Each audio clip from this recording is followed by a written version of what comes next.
అందరికీ నా నమస్కారాలండి. కొత్తగా మారినటువంటి degree first year, first sem English syllabus అనమాట. English practice course 1. ఇందులో ఇప్పుడు మనం సాఫ్ట్ స్కిల్స్‌లో ఎమోషనల్ ఇంటెలిజెన్స్ అనే పార్ట్‌లో ఇచ్చిన సోప్ అనే నిసిమ్ ఎజికియల్ గారు రాశారు. ఈ సోప్ అంటే సబ్బు, మామూలు సబ్బే. పోయెట్ రాశారు. దానికి సంబంధించిన చిన్న నోట్స్ అనమాట. ఎగ్జామ్‌లో రాయదగ్గ నోట్స్ ఇది. డిస్కస్ చేద్దాం ఇప్పుడు. Soap by Nissim Ezekiel. Soap అంటే సబ్బు. Soap is a simple poem by Nissim Ezekiel. Nissim Ezekiel గారు రాశారనమాట ఈ సబ్బు అనేదాన్ని. చాలా సింపుల్ పోయమ్. పెద్దగా జంజాటాలు అయ్యేం ఉండవు. Nissim Ezekiel is important figure of Indian literature in English. ఇంగ్లీష్‌కి సంబంధించి భారతదేశానికి సంబంధించిన సాహిత్యం ఇంగ్లీష్‌లో రాశారు ఈయన. ఈయన జూయిష్ పోయెట్ అనమాట. అంటే యూదా మతానికి సంబంధించిన వ్యక్తి. అయితే భారతదేశానికి సంబంధించిన అనేక విషయాలు చర్చిస్తూ కూడా రాయడం జరిగింది. Emotional intelligence and adjustment with the situation is the central theme of a poem.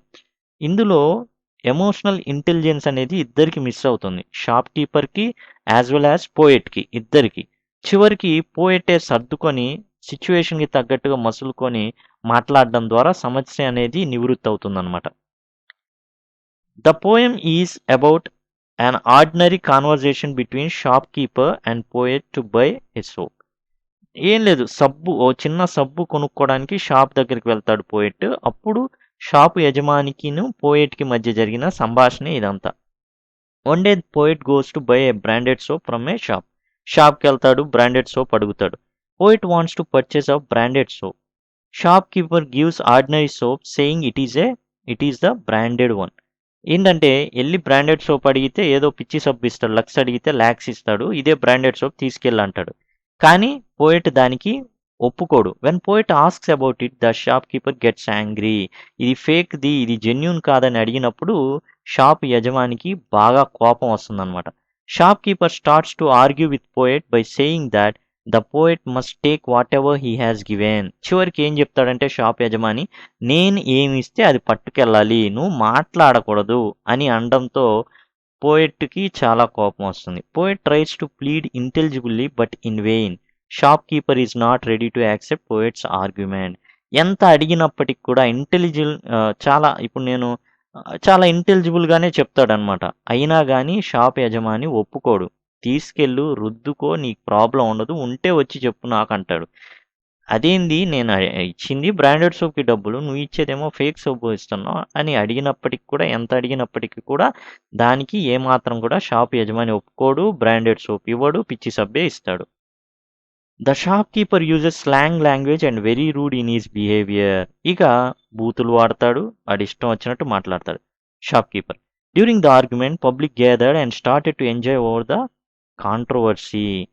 ఇక చూసుకోండి, తెలిసిందే, మంచి బూతులు అవి వినబడుతుంటే జనాలంతా వచ్చేసి ఏం జరుగుతుంది అనేసి గ్యాదర్ అవుతారు. The personality of the shop keeper was very strong and poets personality was thin. Shop keeper ఏమో మంచి దిట్టంగా ఉంటే ఈయనేమో బక్కగున్నాడు. వచ్చి ఒక గుద్దు గుద్దితే నేలకు అతుక్కునేటట్టున్నాడు. Eventually poet accepts the decision unwillingly. చివరికి షాప్ యజమాని ఏం చెప్పాడో, ఏమి ఇచ్చాడో ఆ సబ్బునే పట్టుకెళ్లాల్సిన పరిస్థితి. Poet withdraws his plead very consciously and agrees to accept that soap. సరే, ఈ సబ్బే పట్టుకెళ్తాను అన్నంత రీతిలో హంగామా అనేది అక్కడ జరుగుతుంది. Here shopkeeper and poet are emotionally imbalanced. ఇద్దరు కూడా ఇంబ్యాలెన్స్డే. ఎందుకంటే చిన్న సబ్బు కోసం అతను అడిగాడే అనుకో, ఈ తప్ప నా దగ్గర ఏం లే, తీసుకుంటే తీసుకో, లేకపోతే నీ డబ్బులు వాపసు ఒక మాటతో పోయేది. ఇక్కడ పోయెట్ కూడా అరే సబ్బు దగ్గర ఏముంది అని అనుకోల. ద పోయెట్ మెస్డ్ అన్నెసెసరీ అనే సింపుల్ మ్యాటర్. చిన్న విషయానికి. లేదా ఇంకోటి, అరే అవసరం కాబట్టి తీసుకెళ్తా, ఇంకా ఈ షాప్‌కి రాకూడదు, వేరే షాప్‌కి వెళ్ళాలనుకొని వెళ్ళిపోవచ్చు. Shop keeper spoiled his good will buy letting people gather around his shop.